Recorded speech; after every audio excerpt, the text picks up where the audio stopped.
महाराष्ट्र का सियासी संग्राम सुप्रीम कोर्ट तक पहुंचा। एकनाथ शिंदे गुट ने बागी विधायकों के खिलाफ अयोग्यता की कार्रवाई रोकने की मांग की। आज होगी मामले की सुनवाई। सुप्रीम कोर्ट में एकनाथ शिंदे गुट की तरफ से हरीश साल्वे, महेश जेठमलानी, मुकुल रोहतगी और मनिंदर सिंह को हो सकते हैं पेश। आज दोपहर 12 बजे जस्टिस सूर्यकांत और जमशेद पारदीवाला की बेंच सुनवाई करेगी। उद्धव ठाकरे की तरफ से कपिल सिब्बल, अभिषेक मनु सिंघवी, राजीव धवन, देवदत्त कामत रखेंगे अपनी दलील। महाराष्ट्र का महासंग्राम है जारी। एकनाथ शिंदे समेत बागी मंत्रियों की छुट्टी कर सकते हैं उद्धव ठाकरे, तो वहीं शिंदे गुट अभी भी गुवाहाटी में ही है जमा। गुवाहाटी में क्या है, चौपाटी में आइए ना। विधान भवन के सामने ही चौपाटी है, आइए चौपाटी में, यहाँ भी मजा करेंगे। शिवसेना के बागी विधायकों को आज देना है नोटिस का जवाब। डिप्टी स्पीकर ने 25 जून को जारी किया था नोटिस। एकनाथ शिंदे समेत शिवसेना के बागी 16 विधायकों को आज शाम 5:30 बजे तक महाराष्ट्र विधानसभा के डिप्टी स्पीकर को अपना जवाब देना है। शिवसेना ने बागी विधायकों के खिलाफ शुरू की कानूनी लड़ाई। शिवसेना के वकील देवदत्त कामत ने कहा 16 बागी अयोग्य करार दिए जाएंगे। अभी जो मौजूदा सिचुएशन है कि जब तक मर्जर ना हो ये डिस्क्वालिफिकेशन से बच नहीं सकते।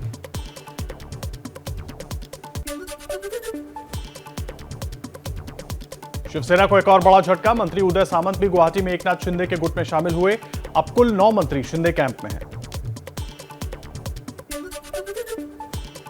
एकनाथ शिंदे पर आदित्य ठाकरे का बड़ा बयान। कहा 20 मई को उद्धव ठाकरे ने शिंदे को मुख्यमंत्री बनने का ऑफर दिया था, लेकिन उन्होंने इसे ठुकरा दिया था।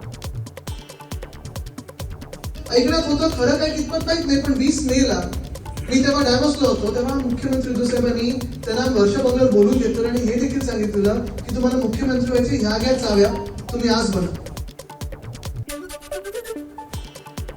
आदित्य ठाकरे ने सांताक्रूज के वकोला में शिव सैनिकों को किया संबोधित। कहा हम आंकड़ों में सत्ता में नहीं, लेकिन लोगों के दिलों में हम ही सत्ताधारी। ते काम जर बघितलं तर नुसतं आकड्यांमध्ये सत्ता नाही, तर प्रत्येक ह्या देशाच्या नागरिकांमध्ये, त्याच्या मनामध्ये, हृदयामध्ये आपण सत्ताधारीच आहोत, ही भूमिका आपल्याला आता घ्यायची आहे।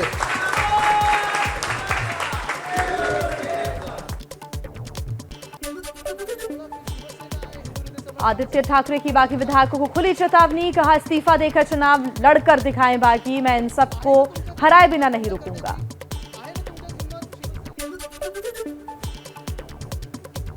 महाराष्ट्र संकट पर सोनिया गांधी ने कल उद्धव ठाकरे से की बात। सोनिया ने कहा आप डरिए मत, हम आपके साथ हैं। महाराष्ट्र कांग्रेस अध्यक्ष नाना पटोले ने की बातचीत की पुष्टि। हमारी नेता सोनिया जी ने भी भूमिका स्पष्ट की कि हम महाविकास आघाड़ी के साथ हैं, आप डरो मत, हम तुम्हारे साथ हैं। शिवसेना प्रवक्ता संजय राउत ने फिर एकनाथ शिंदे गुट पर निशाना साधा। कहा नशे में हैं बागी विधायक, शिवसैनिक पीठ में छुरा नहीं घोंपते। पागल लोग, जिस नशा में है मुझे मालूम नहीं, उसको खाने में अफू चरस गांजा दे रहे क्या मुझे मालूम नहीं।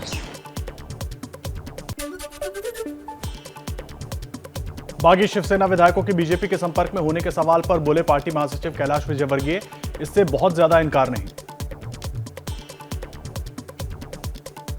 शिवसेना के जो बागी विधायक है वो कहीं ना कहीं बीजेपी के संपर्क में नहीं, मैं इससे कोई बहुत ज़्यादा इनकार भी नहीं करता, पर मेरा ऐसा कहना है कि इसमें भारतीय जनता पार्टी कोई भूमिका नहीं है। जो भी उनका विवाद है, उनका आपसी विवाद है। महाराष्ट्र के महासंग्राम में केंद्र सरकार की एंट्री। शिवसेना के बागी 16 विधायकों को दी सुरक्षा। उनके घरों पर सीआरपीएफ की तैनाती की गई है। महाराष्ट्र के राज्यपाल ने डीजीपी और मुंबई पुलिस कमिश्नर से बागी विधायकों को सुरक्षा देने को कहा। बागियों को केंद्र सरकार की तरफ से दी गई है सुरक्षा। राज्यपाल को जवाब देने के लिए महाराष्ट्र पुलिस ने तैयार की चिट्ठी। कहा बागी विधायकों को शनिवार से ही दी गई है सुरक्षा। आज राज्यपाल को चिट्ठी सौंपेगी महाराष्ट्र पुलिस। मुंबई में शिव सैनिकों ने निकाली बाइक रैली। शिंदे गुट के खिलाफ किया प्रदर्शन। उद्धव ठाकरे के प्रति दिखाई एकजुटता। बागी विधायक दीपक केसरकर के दफ्तर में शिव सैनिकों ने की तोड़फोड़ की कोशिश। पुलिस ने प्रदर्शनकारियों को वहां से हटाया।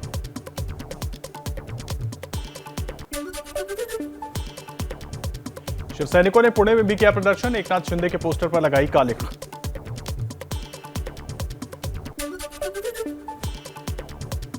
ठाणे में शिंदे समर्थक सड़क पर उतरे, उद्धव के समर्थन में लगे पोस्टर्स पर कालिख पोती।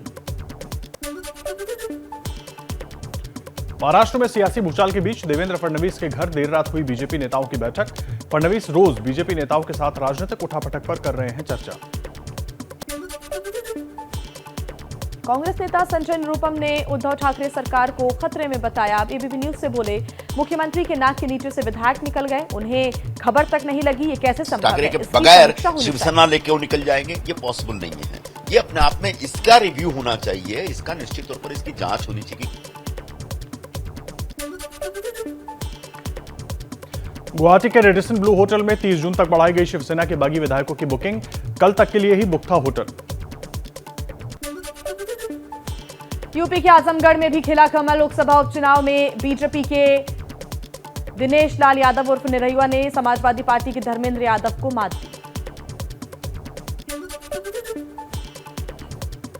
आजमगढ़ उपचुनाव जीत को दिनेश लाल निरहुआ ने लोगों के भरोसे की जीत बताया। कहा, मैं अभी आजमगढ़ का सांसद हूं, आजमगढ़ को लेकर मुख्यमंत्री योगी जैसा आदित्यनाथ हमारे से करूंगा बात। मुख्यमंत्री योगी आदित्यनाथ जी आगे फैसला लेंगे वैसा आगे फिर होगा। आप बात करेंगे इस बारे में उनसे? बिल्कुल बात करेंगे, बिल्कुल बात करेंगे। आजमगढ़ ने कमल खिलाया है उम्मीद में। प्रधानमंत्री जी कितना अच्छा कर रहे हैं, हमारे मुख्यमंत्री जी अच्छा कर रहे हैं, इसीलिए यहाँ कमल खिला है। आजम खान के गढ़ में बीजेपी की सेंधुरामपुर लोकसभा उपचुनाव में बीजेपी उम्मीदवार घनश्याम सिंह लोधी ने समाजवादी पार्टी के प्रत्याशी आसिम राजा को बड़े अंतर से हराया है।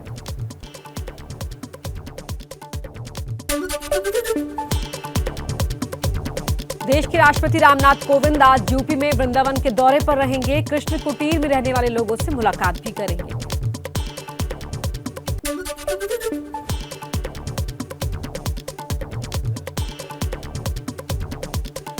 जब प्रदेश की जबलपुर में आज एआईएमआईएम अध्यक्ष असदुद्दीन ओवैसी एक जनसभा को संबोधित करेंगे। शाम 7 बजे होगा कार्यक्रम।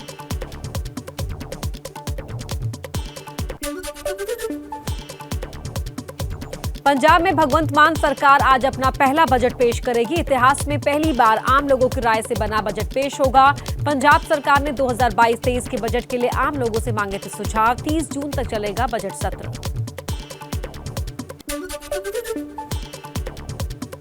असम बोर्ड 12वीं परीक्षा के परिणाम आज होंगे घोषित। 12वीं के तीनों स्ट्रीम साइंस, कॉमर्स और ह्यूमैनिटीज के रिजल्ट एक साथ जारी किए जाएंगे। सुबह 9 बजे जारी किया जाएगा रिजल्ट।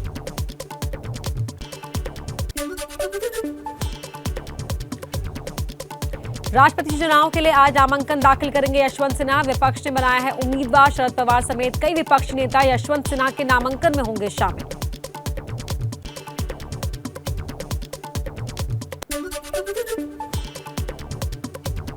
यशवंत सिन्हा के नामांकन में शामिल होने दिल्ली पहुंचे शरद पवार ने कहा, उद्धव ठाकरे को हमारा पूरा समर्थन, दिल्ली में किसी नेता से नहीं करूंगा मुलाकात।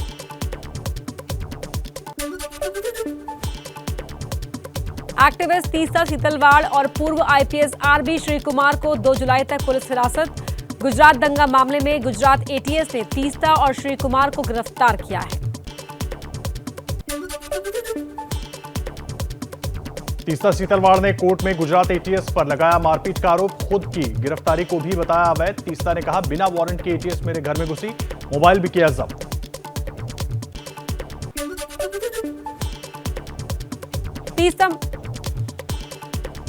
तीस्ता मामले की जांच के लिए एसआईटी का गठन। सूत्रों के मुताबिक एसआईटी में 3 आईपीएस समेत दूसरे अधिकारी होंगे शामिल।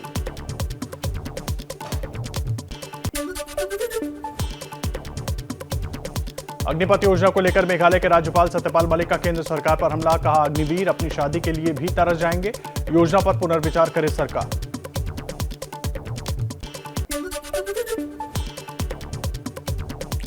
बाढ़ प्रभावित असम के कई इलाकों में अब घटने लगा है पानी। कई दिनों से मुसीबत झेल रहे लोगों को मिली थोड़ी राहत।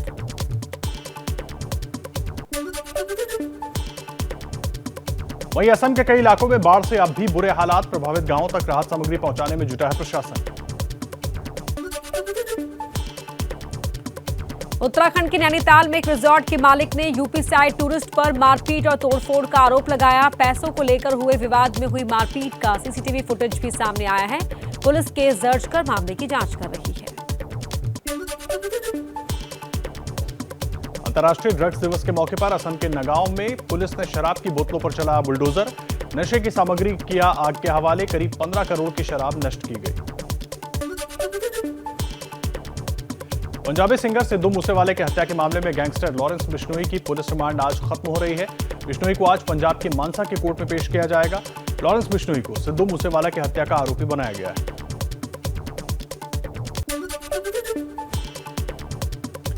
G7 समिट के लिए जर्मनी के म्यूनिख पहुंचने पर प्रधानमंत्री नरेंद्र मोदी का पारंपरिक अंदाज में किया गया स्वागत। G7 सम्मेलन के दौरान पीएम मोदी पर्यावरण, खाद्य सुरक्षा, स्वास्थ्य और जेंडर इक्वालिटी ऐसे मुद्दों पर रखेंगे अपनी राय। जर्मनी के म्यूनिख में प्रधानमंत्री नरेंद्र मोदी ने भारतीयों को किया संबोधित। बोले, आज दुनिया भारत को उम्मीद और भरोसे से देख रही है। पीएम मोदी ने इमरजेंसी का भी जिक्र किया। 47 साल पहले इसी समय उस डेमोक्रेसी को बंधक बनाने, डेमोक्रेसी को कुचलने का प्रयास किया गया था।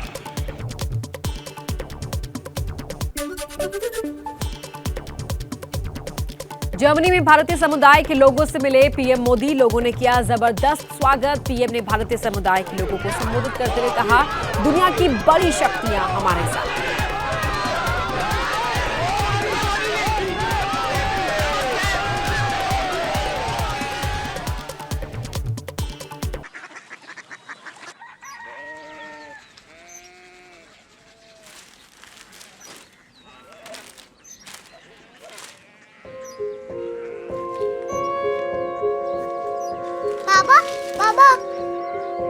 कोरिया सिटी जानिए ना।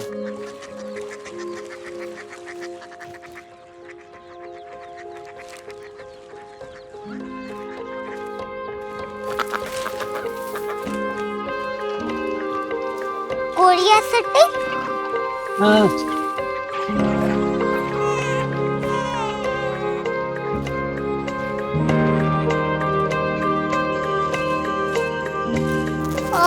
कोरिया सिटी कहाँ पे है?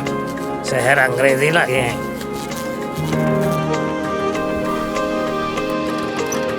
Korea city.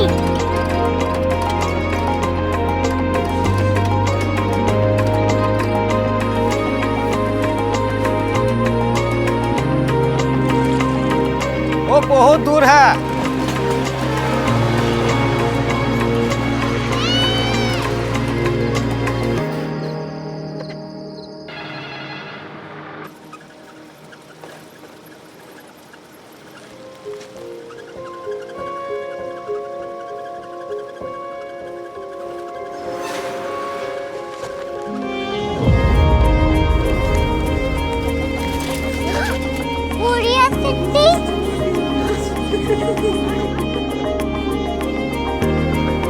दुनिया कुछ लोग बड़े होते हैं। कोरिया सिटी कहाँ है? प्रोफेसर साहब को पता होगा। हो, ये छोटा वाला ग्लोब लगता है और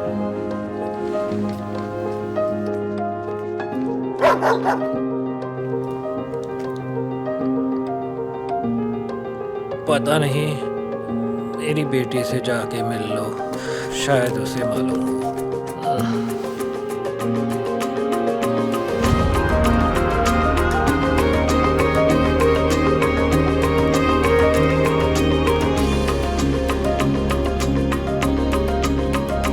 हाय, बाबा ने भेजा है। Come here. Korea city. Korea city नहीं, क्यूरियोसिटी। वो क्या? That's what brought you here? जो तुम्हें यहाँ तक ले आया। क्यूरियोसिटी।